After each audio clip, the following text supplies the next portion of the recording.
We live in a culture where it's become very easy to point our fingers at the problems. There's cancel culture, ideas of abolition, become very good at identifying what's wrong with things and why they should be taken apart. That's a very important skill to cultivate. But what I don't see so often in our culture is the ability to then say, okay, that's not working, but what might work instead? One of the things I see in Guru Nanak and in a lot of the best leaders, Dr. Martin Luther King Jr., Mother Teresa, there's a sense of imagination, of creativity, a desire to innovate and develop something fresh. I think some of our greatest visionaries, our greatest luminaries have developed a knack for actually being able to look beyond the world as we know it and to say, this is what the world could be.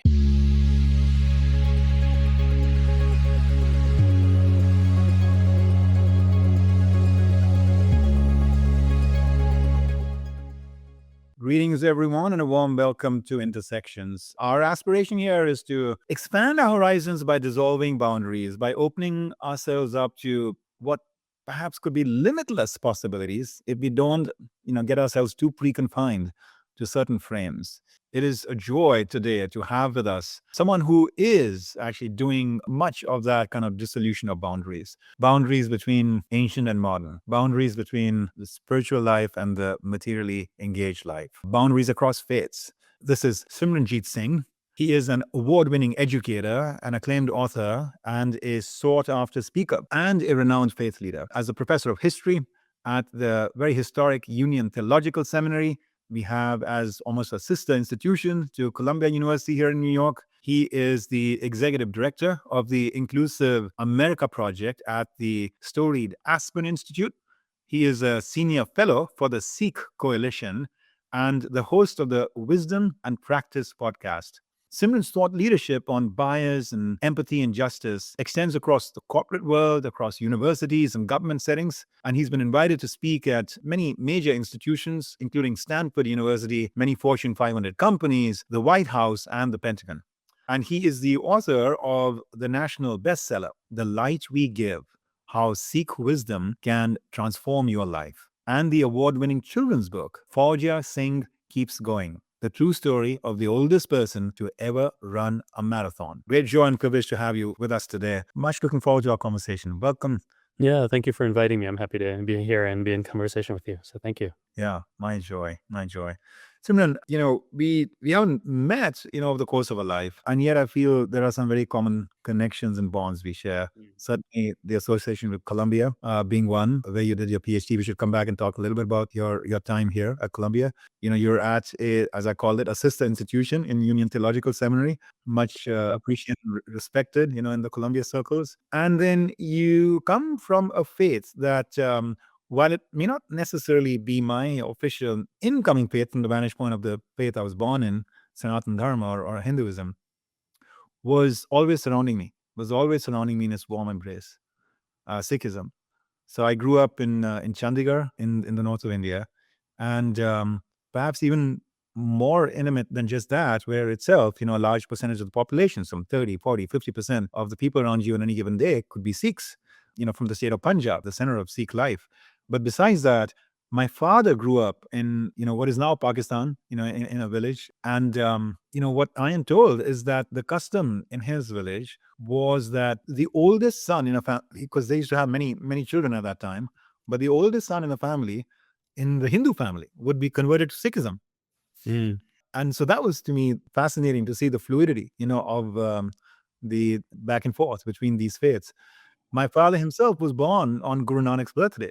And that is how they remembered his birthday at that time, because they didn't have the Gregorian calendar there to go with, in those ancient times. But they do remember it was that beautiful day where everybody was out worshipping the Gurdwara. And then suddenly this excited sort of person comes in to say, this baby's been born, in that moment. Yeah.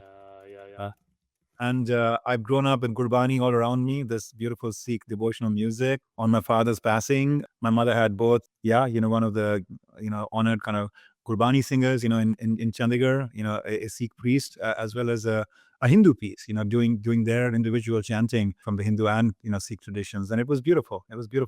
So I have much interplay with, with Sikhism in my life. And I therefore feel an extra special thing today to bring the magic and mystery of this beautiful faith into active expression for our audience, because this is not a conversation we've had the opportunity to have until now. And yet to do it from a lens that can be very contemporary, very relevant for the kinds of complicated and modern lives that we live today. So thank you for plowing that path and for being open to this conversation. And if you're open to it, I'd love to have a start from the very inception of this faith. We'll have much to unpack about your life when you talk about the founding, if you want to call it, father of this faith, the great prophet Guru Nanak. Could you tell us a little bit about his life and what he was trying to make happen, which ultimately led to Sikhism? Yeah, sure. Well, thank you. Thank you for that opening reflection, which I really resonate with. And even the way you've framed up the nature of what this tradition is about, it feels very resonant for me. Because Guru Nanak, the founder of the Sikh religion, he lived about 500 years ago. But that world, that society wasn't that different from where we are now. He lived in this place in Punjab that was sort of the gateway to South Asia, between Central Asia and the Middle East. And there was a great deal of cultural mixing there. You had religious diversity, Muslims, Buddhists, Hindus, and more. You had linguistic diversity, you had cultural diversity. And in that context, people were really trying to figure out how to live together. And Guru Nanak was born into this society in Punjab where he looked around and, part of what you hear him describe is an enchantment with the world around him. He saw beauty and divinity in everyone that he met, everywhere he looked in the world. But he also saw people suffering. He saw deep inequalities. He saw a lot of pain. He saw a lot of dissatisfaction. And I would say, the big idea that he brought forward as a solution was what he described as ikonkar, the foundational teaching in the Sikh tradition that essentially says that everything is interconnected. The world is one, God is one, we are all one. And it's, to me, even now, as I'm trying to live in our modern world, such a profound idea that despite all the differences we have with one another and the strong feelings we have of distinction from one another, ultimately we are interconnected, and if we can remember that, it can change how we experience our lives. And so that's the gift, I think, that Guru Nanak gave to the world, and the gift I feel like I've received as someone who's trying to follow his teachings. Yeah, beautiful.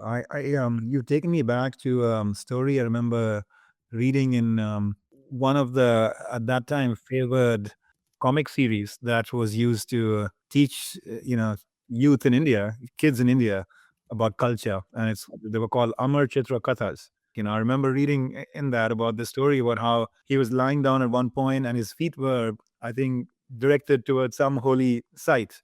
And so these people came rushing to him like, it's disrespectful for your feet to be directed in that direction because it's where that, shrine is or that site is.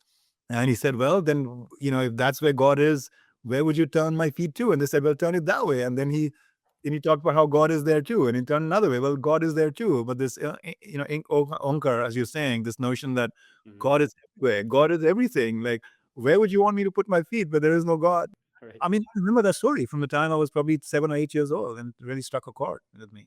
Yeah, I mean, it's an interesting way of thinking about teaching and living in this world. I mean, I love that story, that Saki. I heard it as a kid too, and I used to read the same comics growing up here in the States. So it's really interesting to hear you say that. One of the lessons that I take away from that account is, to Guru Nanak, it was important for him to help awaken people, to help them be more conscious about the biases that they held. But it wasn't as important for him to convert everyone. The end of that story does not conclude with this person, telling Guru Nanak that I will now become your follower, and it doesn't end with Guru Nanak saying you should become my follower. Yeah. It ends with him saying, if you want to be a more conscious and aware Muslim, here's Yeah. something you can think about, and that's the end. And so I really love that part of the philosophy, which does not insist on convincing people to live exactly as we do, but to help them see maybe some of the things that they're not living into in the way that they're wanting to. Well, it's interesting. I almost heard you say that in that story that he was tuning into that individual's lived experience, journey, environment, everything, and ultimately inviting. And again, I'm testing this thought with you as kind of a way to understand that philosophy that he was practicing there. By looking into that individual, he was able to help direct them towards the place where they would get closest to source. The source might be ultimately the same, whatever that creative force might be in the universe. For for someone, it might be to connect them back to the core precepts of Islam, because that is the Mm. part of, and they're really in a position to get deeply devoted to. For somebody else, it might be another direction. And it reminds me of a story of, in a sense, like one of our own, Thomas Merton. There's this great Christian, mystic who used to be at Columbia, and he was a college student, and he was a seeker at that time, trying to kind of drift and think and figure out kind of his path in life. And then he comes across this Indian sort of teacher who came from India to be at the Parliament of World Religions, Chicago, then came out to New York, hung out with him for a bit, and then discovered his like spiritual hunger, which he wasn't fully being expressed yet, but it was there. And then, what Thomas Merton recalls in his book is that autobiography is that he didn't end up converting me. He said, "Come, okay, let me teach you about mysticism and all of that." But he said, "You go to your source. You go to the Confessions, by Saint Augustine. You go to the Imitation of Christ. These found mystical texts in Christianity." And he did, and ultimately that became his path to the pursuit of self-realization. And again, just a beautiful example of the same sort of idea, what you just said Guru Nanak was doing. How beautiful. There's something else that you observed about, Guru Nanak, that I would love for you to unpack a little bit for us. You said he would call out stuff that he thought was wrong. He wouldn't mince words about it, but he also would always propose a solution. You also say that he would add some form of institutionalization. Could you speak a little bit to that?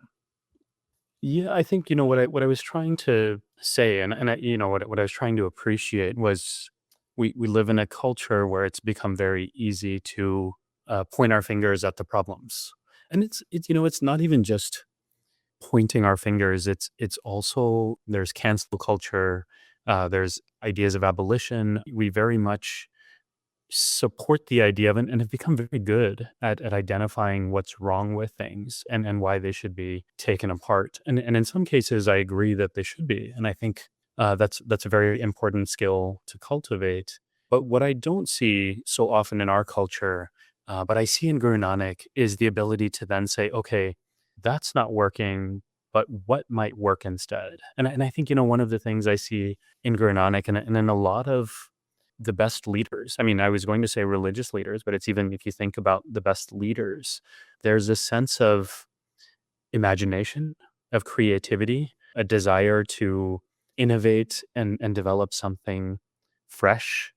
And sometimes, at least for me, it becomes really difficult to try and imagine something different from what already exists because, you grow up in a culture and a society or a country where, your whole life it's been done one way. And so how could you possibly think of something different? But I think some of our greatest visionaries, our greatest luminaries have developed a knack for actually being able to look beyond the world as we know it and to say, this is what the world could be. And so I see that with Guru Nanak, and I see that with some of our best leaders. I mean, you can think about someone like Dr. Martin Luther King Jr., someone like Mother Teresa, they're very different kinds of figures, but these are the kinds of people that I think have some sort of orientation towards insight and vision that I very much appreciate about Guru Nanak as well.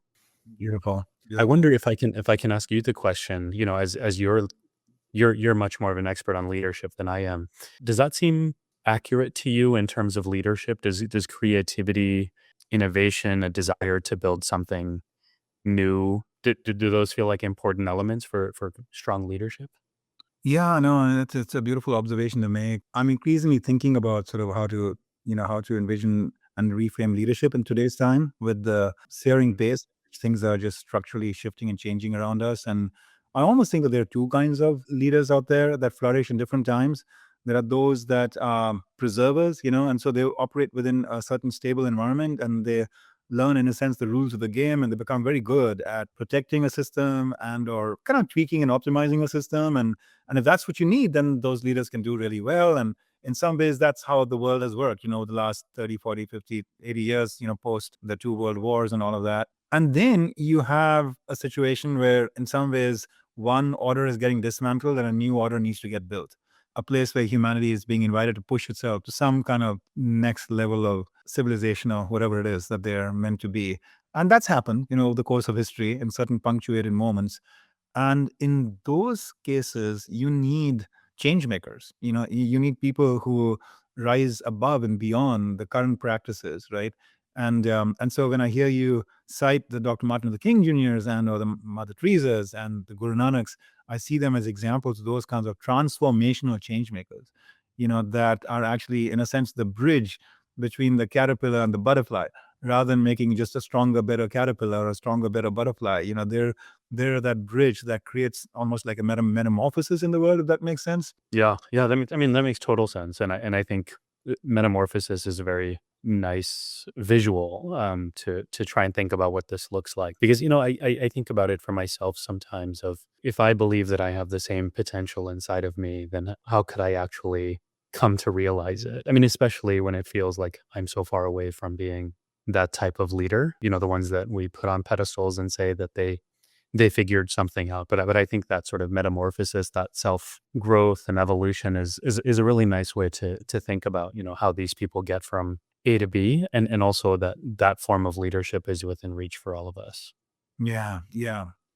And then when you think about it that way, then absolutely what you're talking about, creativity, imagination, a sense of possibility of what could be, but what may not be in broad evidence today, but what could be, that moral, if you want to call it imagination, becomes so central, because you never want to lose faith, right, in people. And there is a sense at times today, some of us around losing a sense of hope, about the possibilities. And I think with these figures, they were, as you were saying, both very grounded in the pain and despair of what they were not seeing happen, in the right way around them, but also never lost hope.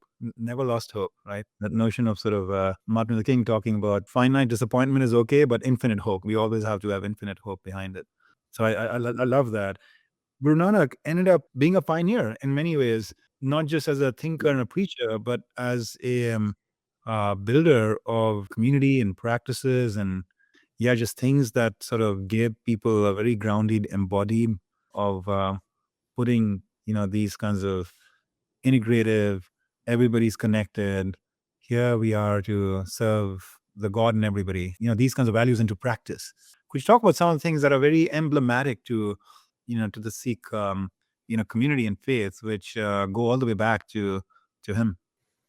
Yeah, I mean, it's a great question. I have been thinking about this recently, because I was in conversation with a friend who was asking us a similar kind of question. I mean, they were saying, and coming from a Christian perspective, they were saying, well, what is something you do in a situation where you don't really know what the right answer is, and you feel hopeless, right? Kind of tying into your last comment. And what stood out to me was, as I was sort of reflecting honestly about what I've learned from Sikh teachings, that sometimes the practice is actually the guide to finding the solution, right? There's a bias that we have in the West that says, you need to know the answer, and then there's an intellectual grappling, and once you have the answer, then you can put it into practice. But what I've learned through Sikh philosophy is actually the other way around, that sometimes you act, and it's through the action, right? Particularly in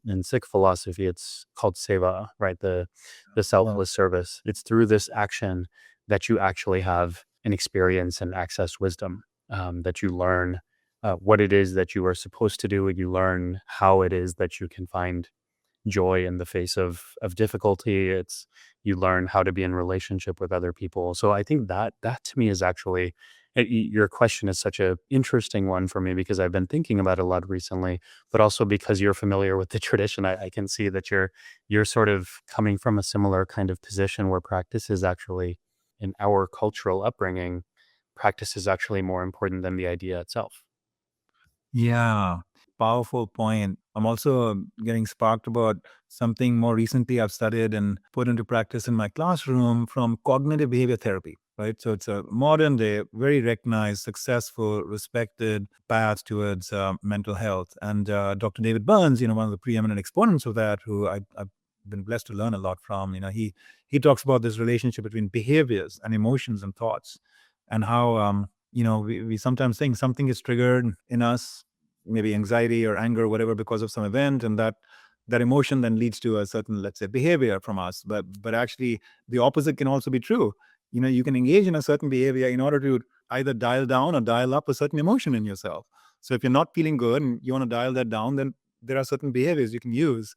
That's why it's behavior therapy, like cognitive behavior therapy, kind of thing. Right. So in some ways, these pioneers of human transformation from centuries past, like someone like Guru Nanak, probably, had deep psychotherapeutic insight about human nature. Mhm.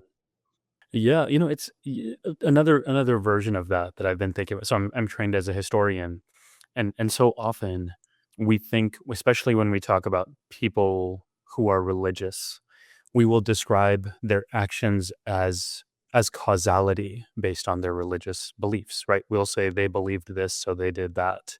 And the reality is nobody actually lives that way, right? Very few people do exactly what their religions say, right? Including those of us who identify as religious. And so then how do you explain the behaviors that people take on? And it's just a really nice reminder to me as you're describing it, that actually, we are all human beings. We all are historical. We are all, manifestations in this world operating within specific political contexts. And so all of that is to say, like, of course, the behaviors drive our experiences in the world, what we do. When I'm upset and I'm walking down the street and I see a homeless person and hand them a few bucks, like, that helps them, but it also lifts up my spirit because I'm doing something to help someone, and that action then changes my experience. So, yeah, I agree with you fully that there is some tapping into an insight around human behavior that feels prescient, incredible foresight from the Sikh gurus. What are one or two examples of behaviors that are very core to the Sikh life, the Sikh way of life, that you found could be instructive, or perhaps pertinent to any or all of us? They don't have to be necessarily only behaviors that are practiced by people of a certain faith, right? But and so, what would be a couple of examples of that we could take as a gift from you to our listeners today? Yeah, the first thing that comes to mind, I think, just because we were already chatting about it, is the notion of seva. As someone who has grown up in the Sikh tradition and also grown up in the West, I would say Western ideas on service and activism feel a little bit impoverished. I think they could benefit from a more capacious idea of generosity, which also includes this notion that, serving others is not just for their benefit and not just our responsibility or our obligation. It's also something that serves us. And the way that it works in Sikh philosophy is the more you serve others, the more you diminish your own ego, right? Your selfishness, and then you find more joy in life. And I think that simple formula is completely life changing if we can understand that our connection with others grows, our obsession with ourselves diminishes, it's erased, and suddenly we have so much more perspective about the things that matter, right? It's easy for us, for me in this country, to get caught up in, why my life is so hard and all the things that make me upset. But sometimes connecting with other people's experiences helps me feel appreciation for what I do have rather than anger for what I don't. And so this notion of seva, I think, is a life changing one. Yeah, yeah. It's a beautiful one. It's a beautiful one. And for any all of us who have been to like a Sikh gurdwara, place of worship, which is also a place of service, and experience just the very touching and moving and beautifully attentive sort of form of service of the langar, the food that is served there, and how it is served there with so much love, with so much love. It reminds me of Mother Teresa saying, she said, it doesn't matter what you do, but the love you put in the doing.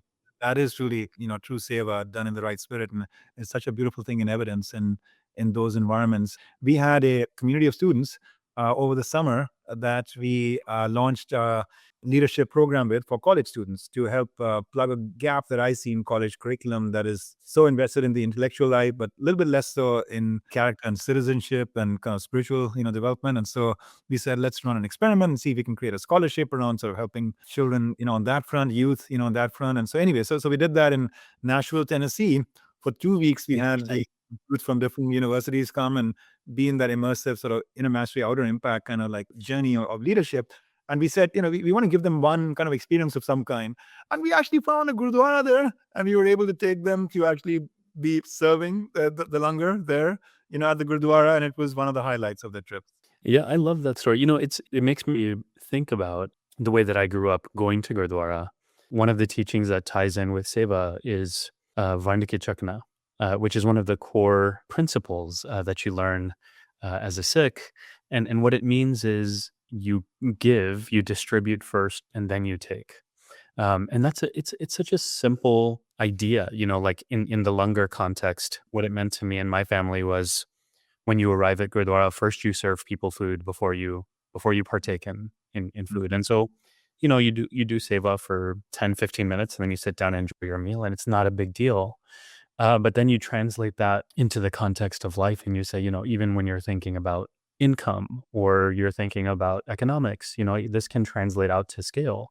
And you say, okay, what would it look like for us to put other people first before we put ourselves? And it's not to say that we cheat ourselves or put ourselves in a difficult position, but it's just the inverse of how we tend to operate in the modern West, right? The capitalistic model tells us you put yourself first, take what you need, and then whatever's left over, maybe you give to charity.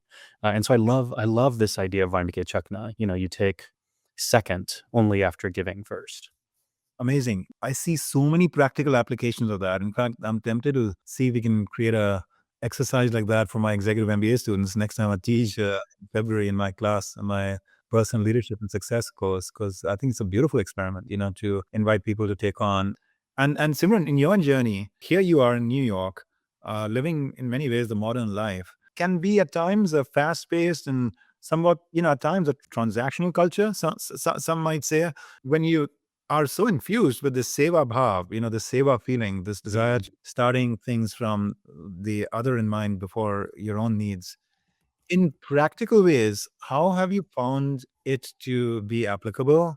Are there moments in your everyday life where you're actually seeking to bring some of that sort of, maybe all the time, right? But could you give us an example or two, and it could be just in happenstance, common, everyday moments, but I'd just be curious. There are big versions of the answer to that question, meaning like, moments that have really stood out to me and have been really powerful. And I'd also say more recently, I found so much power in the small moments, in the everyday examples of, and especially, again, going back to what you were saying earlier, in a world where so much feels hopeless, and it can feel easy to give up and say, what's the point? What's the point of trying to change anything? I'm not going to fix income inequality or mass incarceration, or, there's so many problems that are systemic and big, and it's so easy to give up and say, whatever I do doesn't make a difference. But I think if you approach it from a mindset of seva and recognize that transformation is possible, even if it doesn't fix everything, but transformation is possible for the person you're serving, right? You can reduce suffering, and also transformation is possible for yourself. You can diminish your ego, and you can diminish the suffering that you have individually. That can change the approach entirely. And so I've actually found in the last couple of years, as my own hopelessness has felt like it's been increasing, the small everyday practices of seva have been transformative for me and given me a sense of agency in a world where it feels like I have none.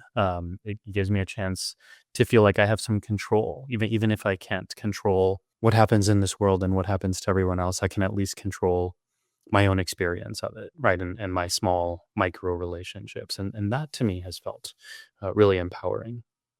Yeah. So imagine that I'm actually now writing down an assignment for my executive MBA students to just open them up to these small little micro transformations that you and I, all of us, can engage in. And I want to give them, 3 examples of how Simran actually puts this practice of seva into action in common everyday moments. These could be at home, these could be with strangers, these could be with your colleagues at the Union Theological Seminary, with your classroom, here, all of those environments. Yeah, that's a nice way of asking the question. I'll think about the last few days and see how I tried to apply it. I mean, one that comes to mind immediately. Today I was focused on writing in a coffee shop, and so that was my all day. I was there. It was. I mean, anyone who writes knows that that's very painful to spend a whole day writing. But what I was trying to do is time somebody left their dishware on the table, I would just pick it up and take it over to the bar, and save the barista the trouble. And it's a small shop, and getting around the bar is tough. So it was just a small thing, but what it did for me Beautiful. throughout the day was, I mean, it gave me a chance to get up from my desk. So I Yeah. was appreciative of that, but it also helped me stay conscious of the people around me. That I was aware that I might be immersed in my own world and on my computer, but I wasn't disconnected Yeah. from the Yeah. people around me. So that was a nice one. A second example is I had a few high school students reach out, who are looking at developing project. And most people who are professors at universities, and they get a cold email from high school students. You're taught that the best the best answer is no answer, right? You don't respond.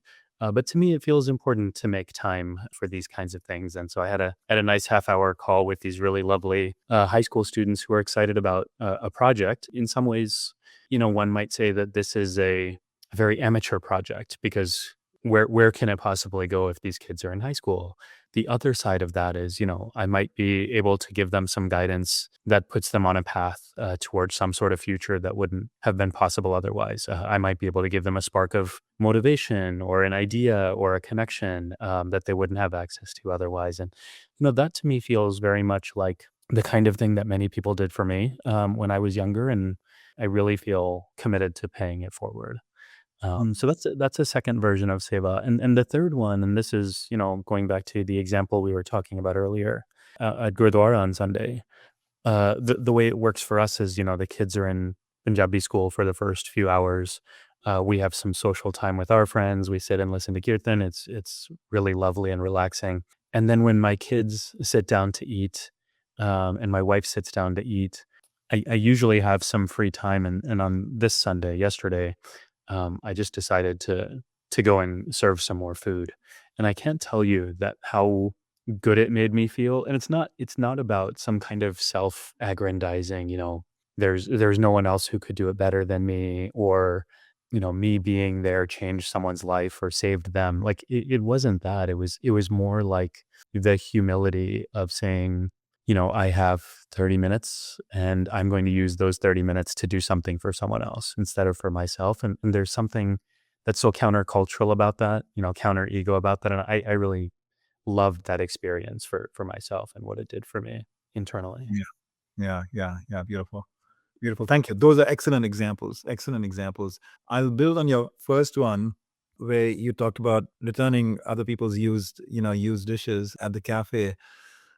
So I was taking a walk in this beautiful scenic, park, and I was in travel, for business, and it was like a resort like thing, and suddenly, this ball shows up. There's obviously, some people are playing, and somebody set the ball, and so my natural instinct was to do that, to be of service, to be helpful. So like, I'll interrupt my walk for a minute and pick up the ball and kind of start walking over and throwing it to where it is, that so that they don't have to take the trouble of coming all the way. And then I see those people, at a distance, who are obviously, the ones involved with the ball, and they're looking at me and waving. And I'm like, oh, this is so sweet. They're actually being so thankful and happy that I was so kind and thoughtful, and, broke my walk for them. And then I see them getting even more desperate with the waving as I'm coming closer to them. And I'm like, something is not right energetically. And then I realized, oh my God, Hitendra, that was a golf ball. You're not supposed to touch it. And then I was like, "Oh, okay, okay, no, no, no worries." And I just went back sheepishly to exactly where That's hilarious. I That thought, is very fitting. Yeah, beautiful intention. yeah, Really yeah. nice intention. So, yeah, the road to hell is paved with good intentions. But it taught me a lesson about mindfulness, right? Like, be fully involved with whatever activity you're engaged in, understand the context and whatever, right? Just a good intention by itself, and patting yourself on the back for being a good boy is not by itself gonna get you to heaven. Anyway. Uh, That's true. That's very true. Yeah, yeah, but I also thought of that story because, it'll connect the dots to the next thing I wanna sort of invite you to talk about, because, this thing happened in San Antonio, and, I've been spending some really quality time there. Why I have been, I'll keep it a little bit of a mystery, because 'cause we'll come back to that. But for now, I just wanna tell everyone that that's like home base for you. That's where you grew up, isn't it? Mhm, mhm. Yeah, that's the motherland. Yeah, born and raised. Yeah, San Antonio. So when you go back to your childhood, and for a moment just kind of soak in a little bit memories of what it was like growing up. See, one thing that I want to observe, Simran, which is very special about you, very special, right? And you're all of us are born into a certain culture and an environment and certain values, perhaps a certain faith, right? And you certainly an example of that. But those things, many people just automatically either just assimilate them and then keep living their life, or they reject them because somehow they don't really connect with those as much as whatever it is that they're getting pulled into society towards. In your case, you engaged with them, but you also reflected on them. You also, grown into them. You've asked yourself how they apply in your life. You've dug deeper into the, essential truths in those ideas, and you also been very thoughtful in offering them up, to others, like through your book and your talks and other forms of outreach. Not, as you said, just like in the Guru Nanak, like not as a way to kind of convert people, but just as a way to, celebrate something really that has been beautiful, to you and the community, Mhm. and open people up perhaps to a level of appreciation and understanding. Anyway, so that, so I'm just kind of recognizing that while you had, I imagine in some ways, quote unquote, normal upbringing, there was something that was being seeded, something that was being formed that has led to a relatively unique path that is so enriched and informed and guided by these choices around faith, belief, values, spirit, engagement with life and all of that. And so I want to ask you to take that lens and then look through your attic of childhood memories, and you share with us what some of those formative things were that, in your community, in your family, perhaps choices your parents made about how to expose you to something or talk to you or what have you, experiences you had in that moment, at some point in your single digit years or in your teens that really formed you to who you are today. Yeah, thank you. I mean, there were a lot of moments that I can remember from childhood that had to do with, especially with my parents giving me guidance on how to live. And it wasn't always preaching or even teaching. Sometimes it was just modeling. What do you do in an ugly situation, right? And I remember being at restaurants and people coming up to us and saying nasty things, and my parents would really show us how to handle those situations. And it was some combination of making sure that there was safety, that we weren't under threat, gauging that to some degree. Not responding with anger was something that I really learned from my parents. And no, I think some of that is strategic and tactical. It only escalates situations if you yell back at people. But I think a lot of it was actually ethical for them, that, we're not going to let what other people bring to us, like the energy that they bring, the anger they bring, the violence they bring, we're not going to let that change who we are and how we want to be. And I think all of that, if I sort of put it together, speaks to a sense of a quiet confidence, right? Not like a pridefulness, but also not like a sense of cowardice or quietness that lends itself to being treated like a doormat, right? Like it was very much, we know who we are, we know what dignity and respects looks like, and when we don't get it, we won't allow for it, but we also don't need to be disrespectful to other people in return. And I think that quiet confidence is something that I've really tried to uphold in my life. I find it very difficult in certain situations, right? Sometimes I feel like, even though I've been facing discrimination my whole life, I don't always know what the right answer is or what it looks like Right. to strike that balance in these situations. But it really was, for my parents, this commitment to living by their values regardless of the conditions and regardless of how people treated them, that to me has really stuck with me. Oh, that's very moving to hear. It's very moving to hear. And kudos to your parents for having made that choice and having the self-regulation capacity to kind of Mhm. live away in the midst of what, I'm sensing were at times very disappointing behaviors from people. Yeah, it could be tough in these situations. And my parents weren't always around, and so I didn't always have them to handle situations for me. And I didn't always respond in the ways that they would have wanted me to. But even then, like being able to go back to them and say, okay, here's what happened. Here's how I responded. I remember fighting back with my neighbors a couple of times. Fist fights that we would get into.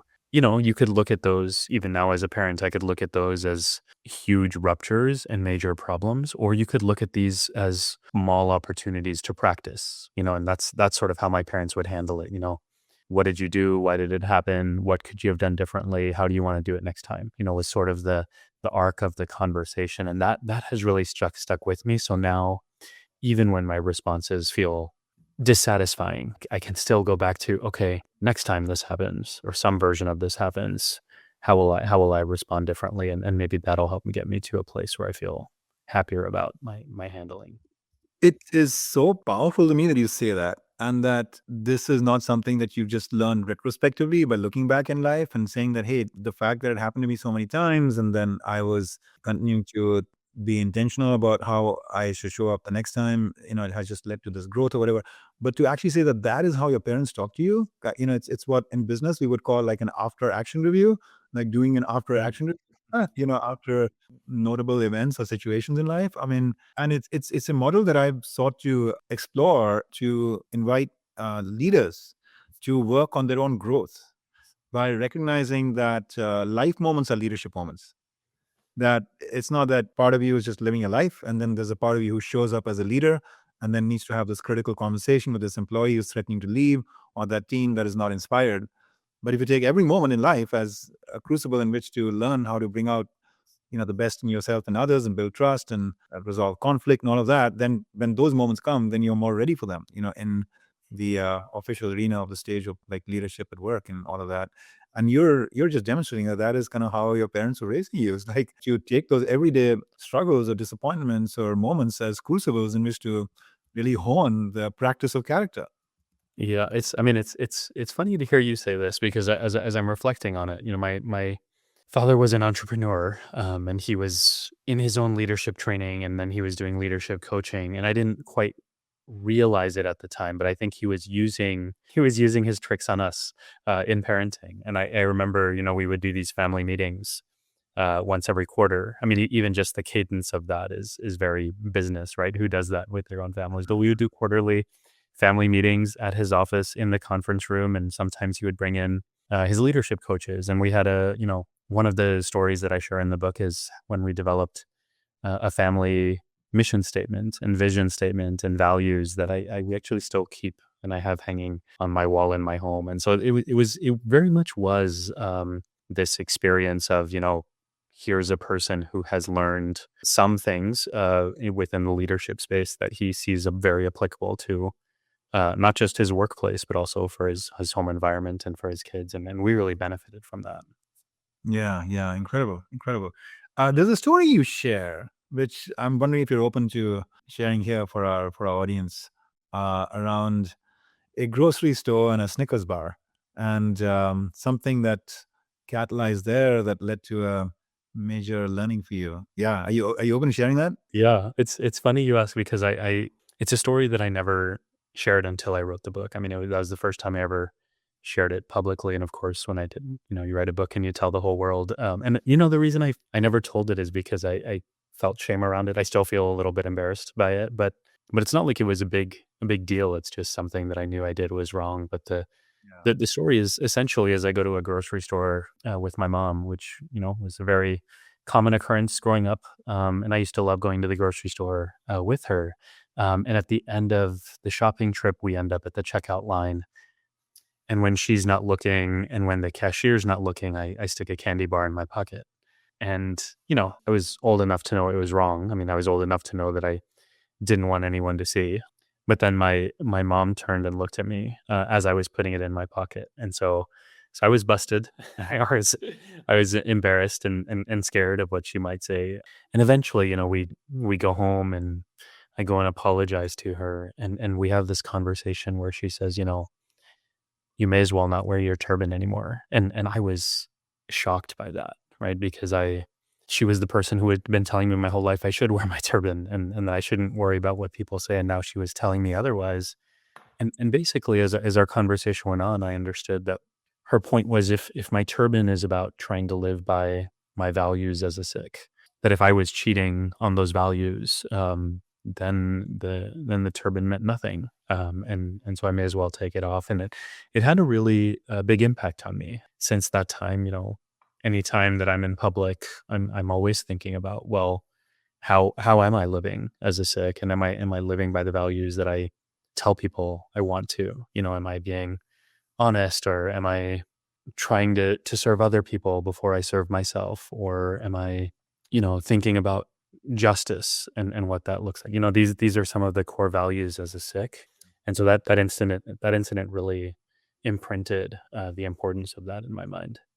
Yeah, yeah. Well, thank you for being so humble and yeah, open to sharing that story both in your book and now here. And it's very endearing to me because it shows we're all human and that we Yeah. live and learn over the journey of life.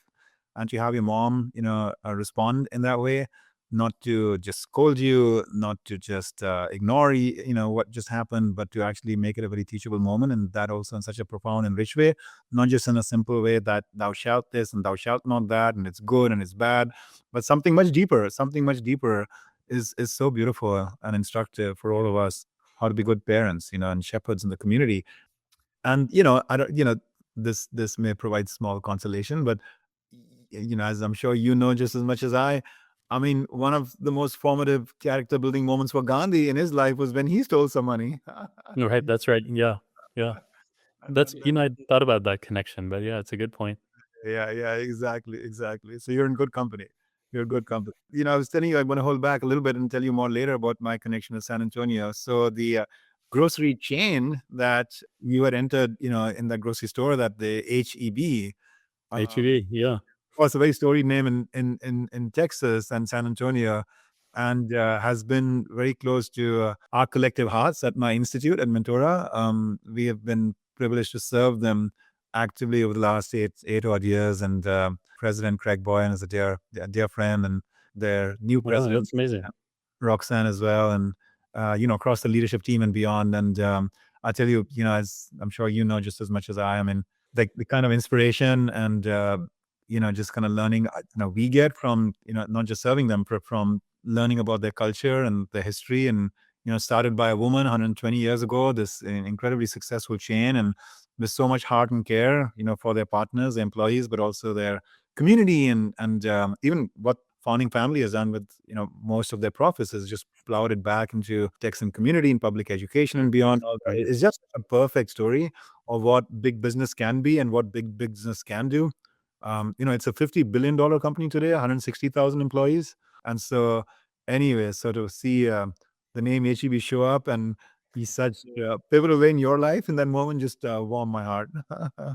Yeah. Oh, that's great. It's one of the things I miss. People laugh when I tell them, but it's one of the things I miss most about not living in Texas anymore is the big ceilings of the HEB. I mean, that was a great place, but also I know people joke that HEB in Texas, HEB runs better and does more for the communities than the government does, and so it really has found a way to make a deep impact in the communities that it serves.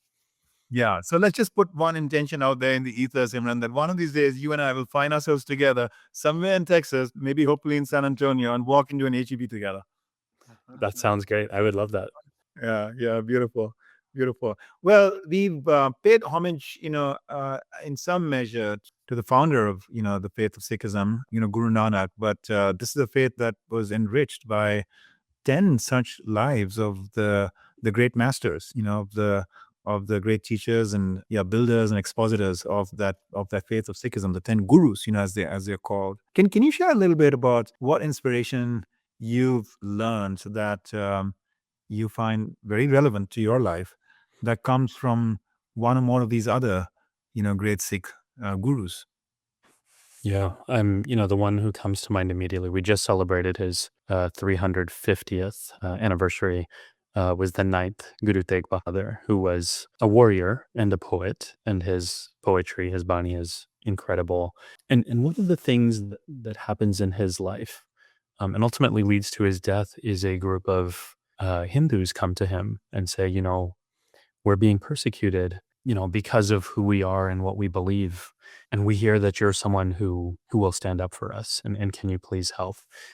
Part of the reason the story stands out to me is because we also live in a world where people are persecuted for who they are and what they believe, right? Things haven't really changed that much. And Guru Tegh Bahadur is this beautiful example of somebody who says, I'm not being persecuted. My community is fine, but I'm also not okay with you being targeted for your religious beliefs. And so he says to these Hindus, yes, I will stand up for you.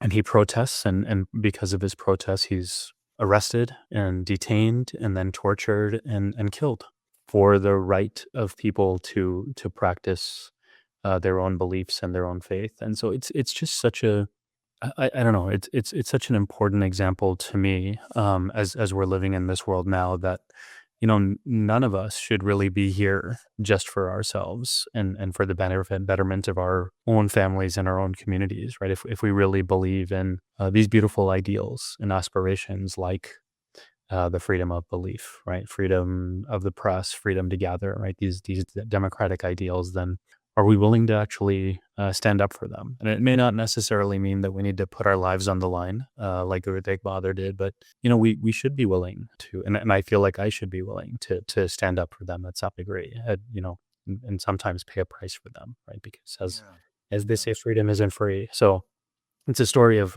Guru Tegh Bahadur, the ninth Guru, who's really inspired me these last few Yeah, months, especially.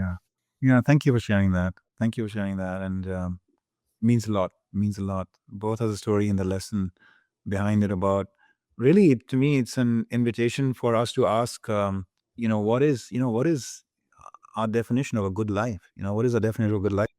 It reminds me of, like, sometimes I challenge my students to the idea that, look, you can get up in the morning and you can dress for success, go out and dazzle the world with your genius, come back home, watch some Netflix, eat some good food, go to sleep, get up the next morning, dress for success, go out and do great things, come back home, spend some time with loved one, go to sleep, get up the next morning, repeat that, repeat that, repeat that, and one day you get gray hair, and then one day you grow old, and one day you die.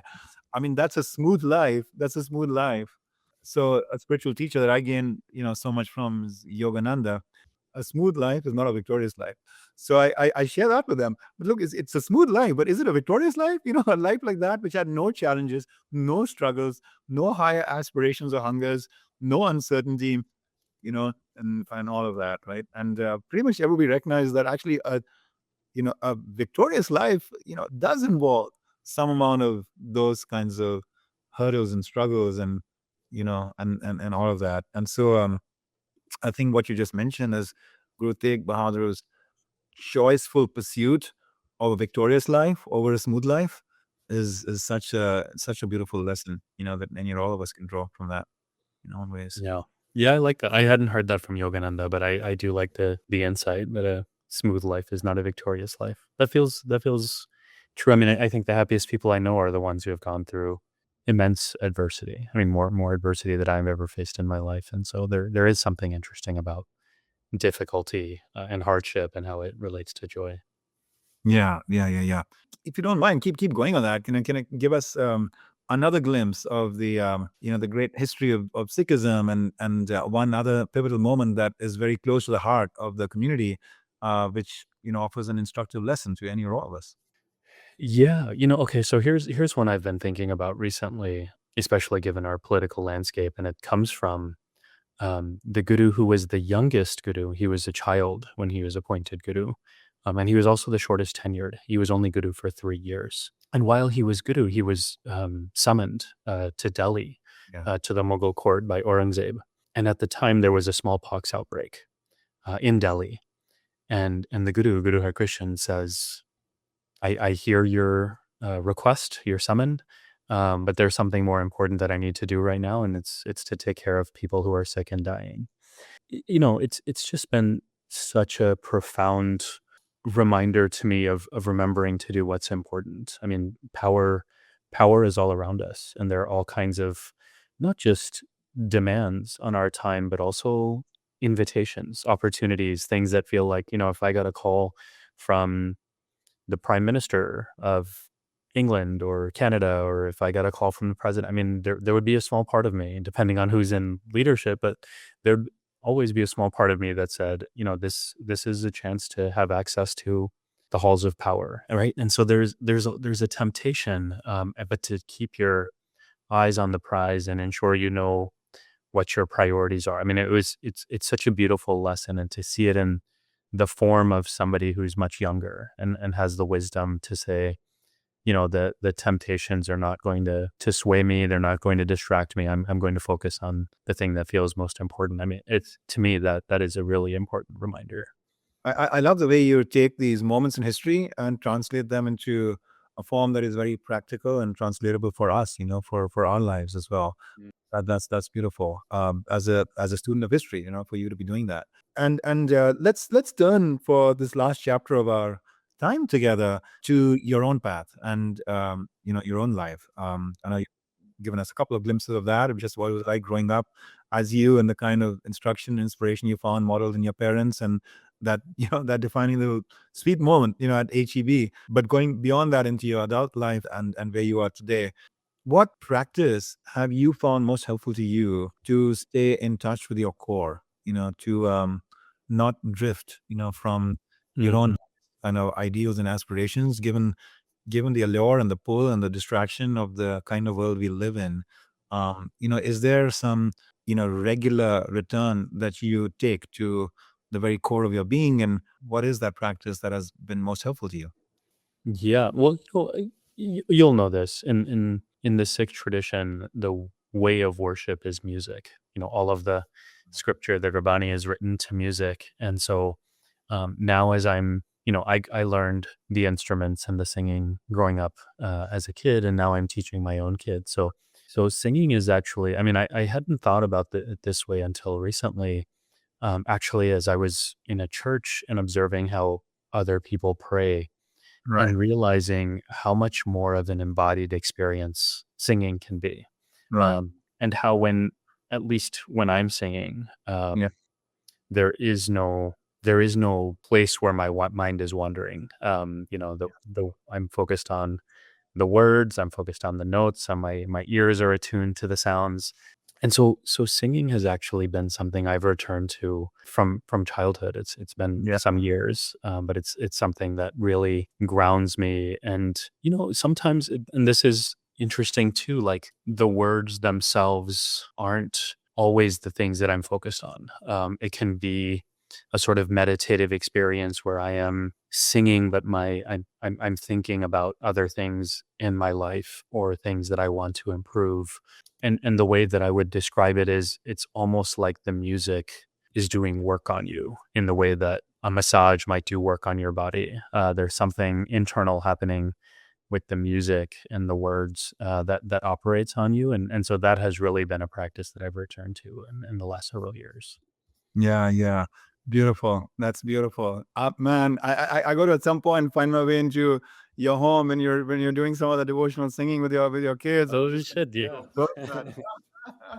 Yeah, Yeah. every day. Yeah, when you're back in New York, we'd be happy to have you over. Yeah. You're reminding me of time when I was growing up, as a kid, and we used to have this, at that time you used to have records, right? Like, they were not even like CDs or tapes, but they were records, these extended, play records, EPs and long play and all of that. And so we had this record of this, this Gurbani. And I remember this, like, Tu Mera Pita, Tu Hai Mera Mata, Tu Mera Bandhak, Tu Hai Mera Raka. Anyway, this is beautiful, beautiful.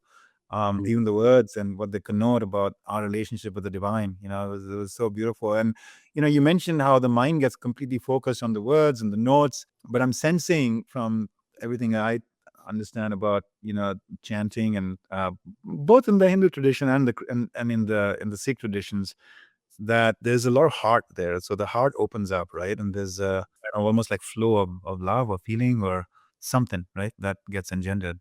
Yeah, I think that's right. There is something, I find it striking sometimes because I'm a scholar of religion, and so often I'm reading or thinking or teaching about these different religions and their ideas. But then the second you go in and put them into practice, right, you apply them in some way, your heart opens up in a way that you wouldn't experience that when your brain is just doing the work. And so there is something special about that. Yeah. If you had to take in everything that you've done, if you had to counsel a university today, and I'm just putting this out as a thought experiment, So let's just kind of experiment with this, with this kind of idea, right? We've seen so much, struggle and strife at times on college campuses in recent times. And therefore, if we had to bring the lens of integrative ideals, we're all interconnected, we're all one, etc. What might folks like you and I do if we had the freedom to design somewhat the campus environment, right? Without being, handcuffed by the current expectations of how freshmen are oriented or how courses are taught or how campus life, operates. If there were one or two of things, interventions we could do, or things we might want to design into future vision of the university life.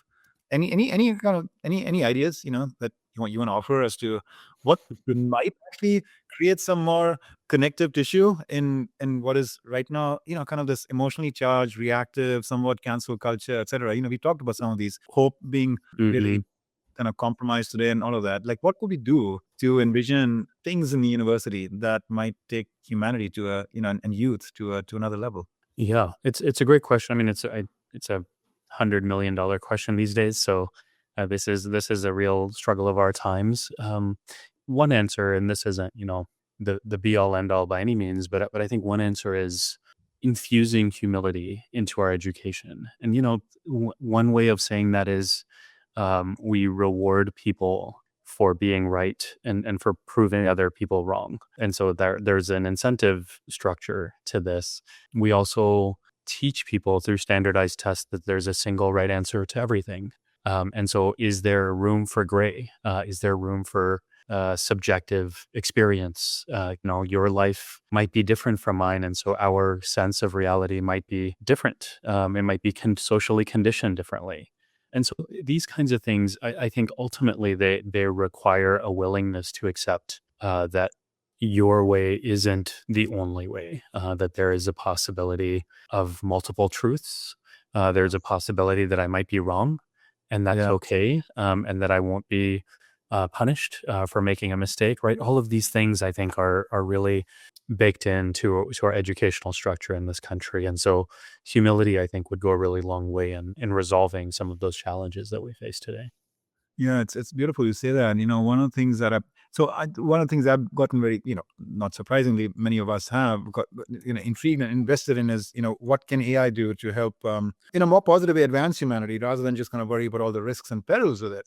And given the kinds of interests we have, one of the things I looked at was create a kind of like a mental gym where you can throw yourself into a little bit of like role plays. It's actually putting you into scenarios, inviting you to share how you would respond to that person or that disappointing issue or this or that, and then opening you up to larger truths that you may not have known about what's happening, here with that person or with that person.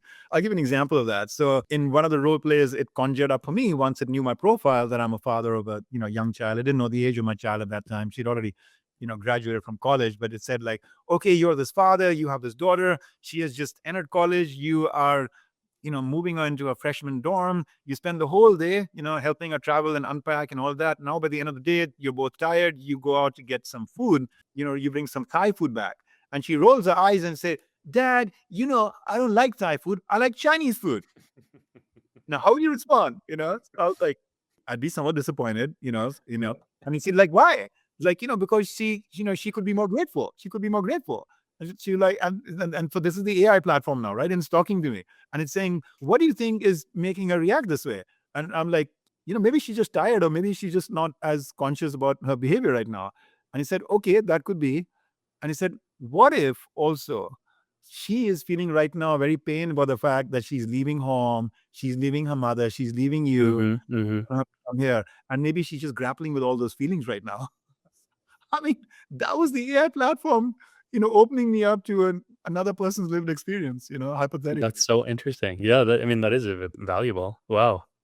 Yeah, yeah, yeah. Wow. So I'm kind of like really intrigued about what if you, and to build on what you're saying about humility, what if we can create tools like this and take people to these, call them, I don't know, humility gyms or mental gyms, and practice enough of these. Like, is it possible that your heart and brain get a little bit rewired so you're more watchful in real situations? Yeah. Right. Yeah. I mean, there still requires, and this is the challenge, right? Like, it still requires the receptivity of the individual, right? How do you soften someone's heart enough that they're Yes. open to it? But I think part of what you're proposing is, I mean, can we create tools that do that? On the other hand, don't we already have the opportunity to do that with the people around us? But I guess the point would be we don't necessarily have an intention around developing that kind of connection so that we are then receptive. So yeah, it's an interesting thought. It hadn't occurred to me before. Yeah. No, I mean, I think it's not a fully solved problem at all. This was just a little bit of an idea as a play on what you Yeah, I like said. it. I see an intrigue there, but you're absolutely hitting on a key point, which is unless the person is willing, these tools can't really help on anything. And so, how do you open them up? That first little bit of humility, just to be open, and I respect that very much. In the path that you're on today, I mean, you have been integrating so many different modalities, from writing a book to being in storied institutions, like at the White House and in academia and in businesses, talking to people about discrimination, bias, equality, the good life, about opening up to the richness of the faith of Sikhism and beyond. With where you are today, what do you see as your big quest for the next decade of your life? You're raising a beautiful family. You have, is it right? You have two children. 2 children, yeah, yeah.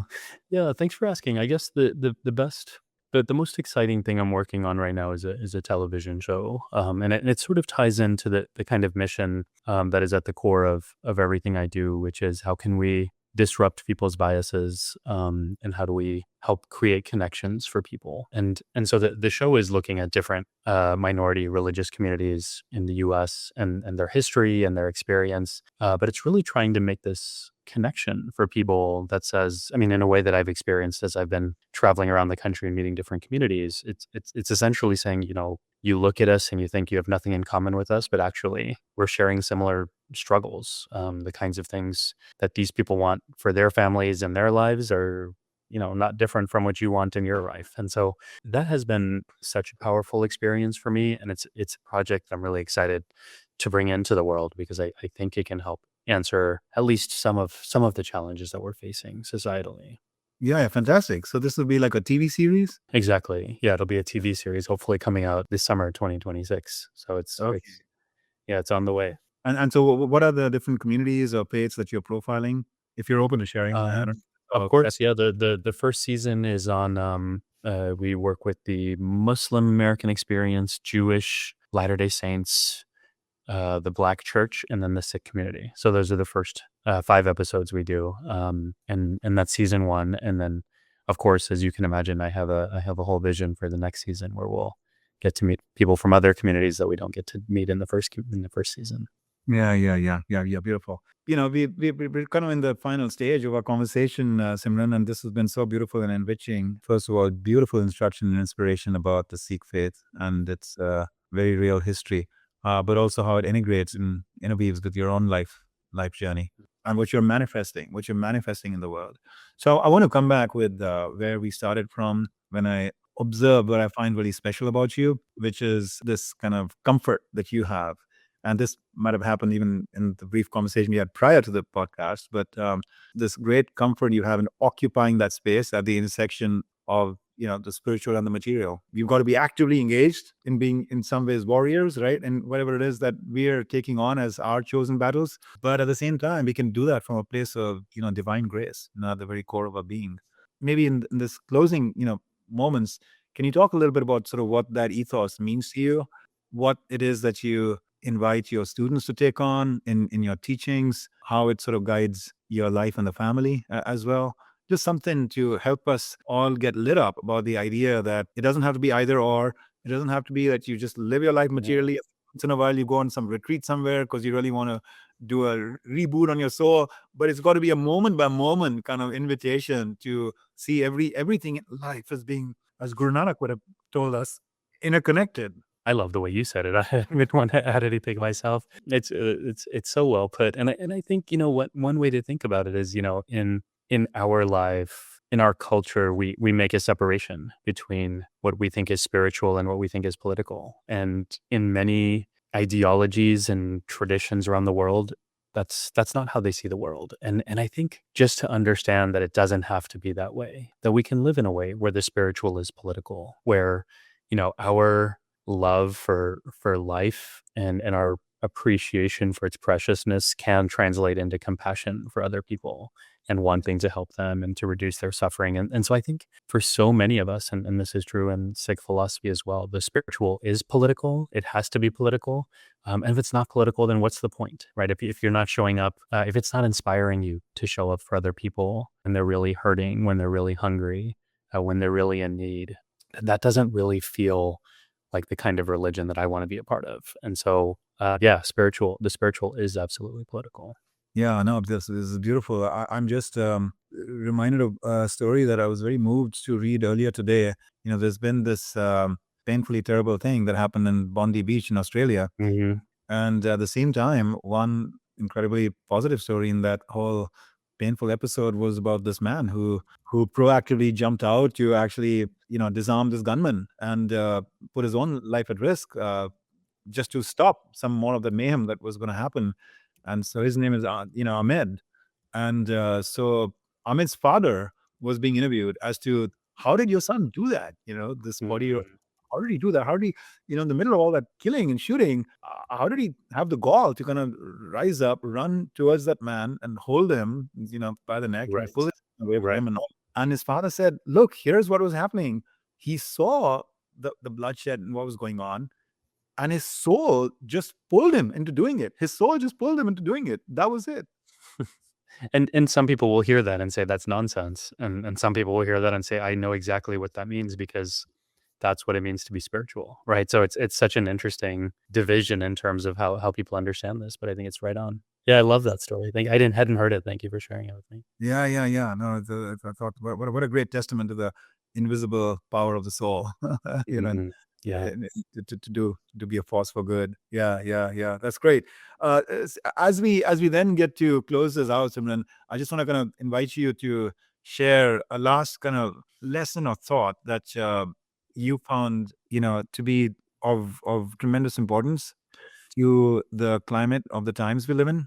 Bring out that innate goodness, that somebody like a Guru Nanak would see in all of us, never to allow us to give up on that. Anything that you found very resonant with your students, that you Yeah. draw book or from your life experience, and just gonna leave as a parting gift for our audience.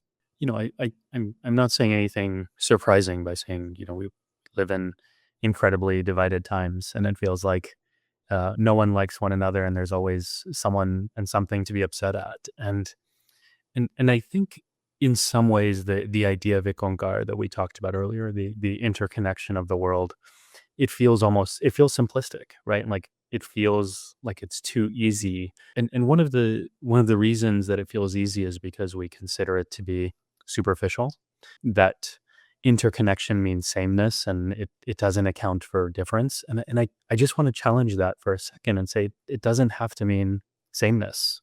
It can account for all the richness and nuance and complexity of our world. And also, it can be true in representing what it is that binds us together. And to me, again, this is a spiritual commitment and a way of looking at the world that can transform how we experience. But it's also a political commitment to recognize that there is a possibility of bringing people together, of finding social cohesion and integration. And even when people don't see that possibility for themselves and don't want to hear it from you, that they're still interconnected with us, and there's some work to be done there. So just sort of challenging the assumption that interconnection is too simple for us to benefit from. I don't think that's true. I think there's a lot we can gain. Beautiful. And the simple act of seva in our everyday lives, and that idea of first being in a position to give before you seek to receive, could be a everyday practice that could allow us step by step to perhaps grow into a greater awareness of that, sacred interconnection that we have. Yeah. Those are nice touches. Yeah, thanks for bringing those back in. So much to learn. So much to learn. This has been a beautiful conversation, Simran. We are all cheering you on in that wonderful project you're working on. I certainly look forward to that TV series when it comes out. And any sort of indication we can give our audience as to the timing of that, or where they might look out for it, from. Oh, thank you. Yeah, we're in final conversations with distributors, so we'll have a home soon. We're expecting it to land this summer, so not far around the corner. Okay, fantastic. Well, we'll all be keeping a lookout for sure. Thank you so much for joining us today and bringing the sweet spirit of Sikhism, to us, and also just your beautiful life as well. Yeah, my pleasure. Great to be with you. Thank you.